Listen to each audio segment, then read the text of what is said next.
ہم تمام لوگ آپ تمام صحافی بھائیوں کا شکریہ ادا کرتے ہیں کہ آپ نے اتنا انتظار بھی کیا اور آپ ہمیشہ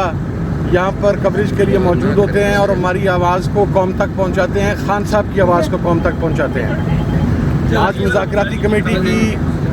جو ہماری سائٹ سے ہے، عمر ایوب صاحب کی سربراہی کے اندر خان صاحب کے ساتھ ملاقات ہوئی اور اس کے اندر سی ایم کے پی کے علی امین گنڈاپور صاحب موجود تھے، اس کے اندر محترم سلمان اکرم راجہ صاحب سیکرٹری جنرل پاکستان تحریک انصاف موجود تھے، اس کے اندر مجلس عبادت مسلمین کے سربراہ راجہ ناصر عباس صاحب موجود تھے، اس کے اندر اسپیکر اسد کیسر صاحب موجود تھے اور خان صاحب کے کچھ 4-5 پیغامات ہیں جو آپ تک پہنچانے ہیں۔ سب سے پہلے تو یہ کہ ریمیٹنس کے حوالہ سے ریمیٹنس کی کال جاری رہے گی اور اس کی نوبت کیوں آئی کہ 1971 کے بعد پاکستان میں پہلی مرتبہ کسی پولیٹیکل پارٹی کو اس طریقے سے وکٹمائز کیا گیا، پولیٹیکل پارٹی کے بنیادی حقوق سلب کیے گئے، پاکستان تحریک انصاف کے کارکنان کو ٹارچر کا نشانہ بنایا گیا، پارلیمنٹیرینز کی چادر اور چار دیواری کا تقدس پامال کیا گیا اور بحیثیت مجموعی سول رائٹس اور ہیومن رائٹس کو سسپینڈ کیا گیا، تو اس کے اوپر ریمیٹنس کی کال ہماری جاری رہے گی۔ اس کے بعد الیکشن کے اندر بھی جو 8 فروری میں آپ کے سامنے ہوا، جس طریقے سے ہمارا مینڈیٹ چرایا گیا، وہ بھی اس کے اندر ایک وجہ شامل ہے۔ اور دوسری چیز یہ کہ مذاکرات کے کٹ آف کے لیے جو ایک ٹائم فریم ہے وہ جنوری اینڈ ہے، ہم 31 جنوری تک اس مذاکرات کو منطقی انجام تک پہنچانا چاہتے ہیں 2025 اور عمر ایوب صاحب جو کہ لیڈ کر رہے ہیں اس مذاکراتی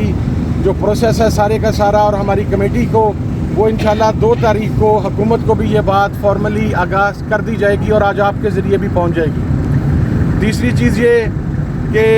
خان صاحب نے یہ کہا ہے کہ پاکستان کے لیے، پاکستان کی بقا کے لیے میں اپنے پر ہونے والے قاتلانہ حملے، میں اپنے ساتھ روا رکھے جانے والے ہر سلوک کو معاف کرنے کے لیے پاکستان کے لیے تیار ہوں۔ اور چوتھی چیز، خان صاحب نے خیبر پختونخوا کی حکومت، سی ایم خیبر پختونخوا علی امین گنڈاپور صاحب پر اپنے بھرپور اعتماد کا اظہار کیا ہے اور اس کے بعد خان صاحب نے پاکستان تحریک انصاف کے تمام کارکنان، تمام پارلیمنٹیرینز، وہ قومی اسمبلی کے ہوں، وہ رسپیکٹیو صوبائی اسمبلیز کے ہوں، ان کو شاندار الفاظ میں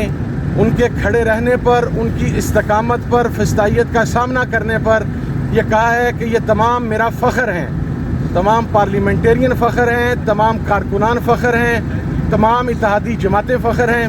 اور خان صاحب نے کرم کے معاملے کے اوپر سی ایم کے پی کے علی امین گنڈاپور صاحب اور راجہ ناصر عباس صاحب سے خصوصی گفتگو کی، اس کے اندر اسپیکر صاحب نے، عمر ایوب صاحب نے، سلمان اکرم راجہ صاحب نے اپنا فیڈ بیک دیا اور خان صاحب نے اس بات پر زور دیا کہ جلد سے جلد اس مسئلے کو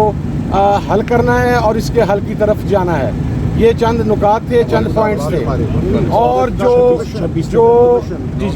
جو مطالبات ہیں وہ ہمارے 2 ہی ہیں۔ وہ جو پہلے ہم نے کہا تھا کہ 9 مئی کے اوپر جو دوسری سائڈ کا موقف ہے وہ ہمیں رسپانسیبل قرار دیتے ہیں، ہم بڑا کیٹیگرائز کر کے کہتے ہیں کہ ہم رسپانسیبل نہیں ہیں، دوسری سائڈ رسپانسیبل ہے۔ تو اس کا بہترین حل یہ ہے کہ ایک ایسا جوڈیشل کمیشن بنے جو سپریم کورٹ کے سینئر موسٹ ججز پر مشتمل ہو تاکہ ایک غیر جانبدارانہ تحقیقات ہو سکے، سی سی ٹی وی فوٹیجز سامنے لائی جائیں۔ وہ لوگ جو ان سی سی ٹی وی فوٹیجز کے اندر موب کو پرووک کر رہے تھے، کیونکہ موب سائیکی آپ سمجھتے ہیں کہ جب کراؤڈ ایک موب کی حیثیت اختیار کرتا ہے تو وہ پھر انکنٹرولیبل ہوتا ہے، وہ کون سے لوگ تھے جو ان کو پرووک کر کے مخصوص جگہوں کی طرف لے جا رہے تھے، اس کا تعین سی سی ٹی وی فوٹیج سے ہی ہو سکتا ہے اور کسی طریقے سے نہیں ہو سکتا۔ اور 26 نومبر کے اوپر دیکھیں ہمارا بڑا واضح موقف ہے کہ گولی چلی، آج کی تاریخ تک جو ہمارے پاس ایگزیکٹ ڈیٹا ہے، ہمارے 13 کارکنان شہید ہیں، ہمارے 64 بلٹ انجریز ہیں اور ہمارے مسنگ کارکنز جو ہیں ان کی تعداد 150 سے 200 کے درمیان ہے۔ اس کے اوپر ہمارا موقف بہت کلیئر ہے کہ یہ پاکستان کی عوام پر حملہ تھا، پاکستان کی جمہوریت پر حملہ تھا، اور اس حملے کے جو ذمہ داران ہیں جنہوں نے یہ آرڈر دیا گولی چلانے کا وہ اس کے رسپانسیبل ہیں۔ اس لیے ہم 26 کے اوپر بھی جوڈیشل کمیشن ڈیمانڈ کر رہے ہیں، 26 نومبر کے اوپر، اور اس کے ساتھ ساتھ جو دوسرا مطالبہ تھا میرا وہ تمام جو سیاسی اسیران ہیں ان کی رہائی کا تھا، جو 9 مئی سے پہلے، 9 مئی کے بعد، 26 نومبر کے کیسز میں مختلف جلسے جلوسوں کے،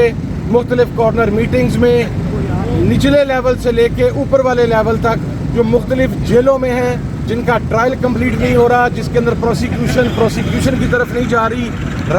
ان کے راستے میں روڑے اٹکائے جا رہے ہیں، ان کی رہائی ہمارے ایجنڈے کا حصہ ہے۔ اور آخری بات، عمران خان صاحب کی رہائی۔ عمران خان صاحب کی رہائی کسی ڈیل کے ذریعے نہیں ہوگی، کوئی پیپر سائن کر کے نہیں ہوگا، جس طرح کچھ لوگ رات کی تاریکی میں پیپر سائن کر کے اس ملک سے باہر چلے گئے سزا یافتہ ہونے کے باوجود۔ عمران خان اپنے تمام مقدمات کا سامنا عدالتوں میں کر کے، عدالتوں کے ذریعے عمران خان باہر آئے گا۔ وہ کوئی ایسی بات پر یقین نہیں رکھتا، اور یہ بھی میں آپ کو ایک بات عرض کر دوں، عمران خان صاحب وہاں پر ابھی بھی فوکس تھے کہ آپ صرف اسیران، کارکنان، ان کی رہائی کی بات کریں، لیکن کمیٹی کے تمام ممبران کا، تمام اتحادی جماعتوں کا، پورے پاکستان کی تحریک انصاف کی قیادت کا ہم نے خان صاحب کو پیغام دیا کہ آپ کی رہائی ہمارے ایجنڈے کا حصہ ہے۔ آپ نے ایک اسٹیٹسمین شپ ظاہر کی ہے، شو کی ہے کہ آپ نے ایک لیڈر کا کردار ادا کرتے ہوئے کہا کہ میرے پارلیمنٹیرینز، میرے کارکنان، ان کو رہا کیا جائے، لیکن آپ کے پارلیمنٹیرینز آپ ہمارے ایجنڈے کا حصہ ہے۔ آپ نے ایک اسٹیٹسمین شپ ظاہر کی ہے، شو کی ہے کہ آپ نے ایک لیڈر کا کردار ادا کرتے ہوئے کہا کہ میرے پارلیمنٹیرینز، میرے کارکنان، ان کو رہا کیا جائے، لیکن آپ کے پارلیمنٹیرینز، آپ کے کارکنان، آپ کی جماعت، آپ کے اتحادیوں کا اولین مطالبہ یہ ہے کہ آئینی، قانونی، عدالتی طریقے سے عمران خان صاحب رہا ہوں۔ اور میں یہ بات کلیریفائی کر دوں، جس طرح گزشتہ منتھ عمران خان صاحب کے تمام کیسز میں ضمانت مکمل ہو گئی تھی، روبکار جاری ہونے والی تھی، لیکن پھر قالین کا ایک ٹکڑا اٹھایا گیا اور ایک FIR نکال کے تو خان صاحب کو اس کے اندر ریمانڈ کر دیا گیا۔ یہ کلیئر انصاف کا قتل بھی تھا، یہ کلیئر پولیٹیکل وکٹمائزیشن بھی تھی۔ تو ہماری جو کمیٹی حکومت سے بات کرے گی وہ اس پولیٹیکل وکٹمائزیشن کو روکنے کے اوپر بات کرے گی۔ باقی خان صاحب انشاءاللہ اپنے مقدمات کو فیس کر کے باہر آئیں گے۔ اور افغانستان پر جو حملہ ہوا اس کے اوپر خان صاحب کا موقف بالکل کلیئر ہے۔ نمبر 1، ہم کسی پرائی جنگ کا حصہ نہیں بن سکتے۔ ہم پہلے بھی پرائی جنگ کا حصہ بنے، اس کا نقصان پاکستان نے 2 لاکھ کے قریب شہادتوں کی صورت کے اندر برداشت کیا۔ ہم اب بھی کسی پرائی جنگ کا حصہ نہیں ہو سکتے، اور افغانستان کے اوپر جو اٹیکس ہوئے ہیں ان کی خان صاحب کی طرف سے کنڈمنیشن آئی ہے۔ وہ ہمارا برادر اسلامی ملک ہے۔ پاکستان کے لینڈ آرڈر کی بہت ساری سچویشن افغانستان کے ساتھ برادرانہ تعلقات کے اوپر ہے، تو خان صاحب نے افغانستان کے ساتھ معاملات کو بات چیت کے ذریعے حل پر زور دیا ہے۔ یہ تمام چیزیں تھیں جو آج وہاں پر ڈسکس ہوئی ہیں۔ اب انشاءاللہ عمر ایوب صاحب کی سربراہی کے اندر 2 تاریخ کو ہم حکومتی کمیٹی کے ساتھ بیٹھیں گے اور یہ تمام چیزیں عمر بھائی وہاں پر بیان کریں گے۔ بہت شکریہ جی، تھینک یو۔ بہت شکریہ، تھینک یو۔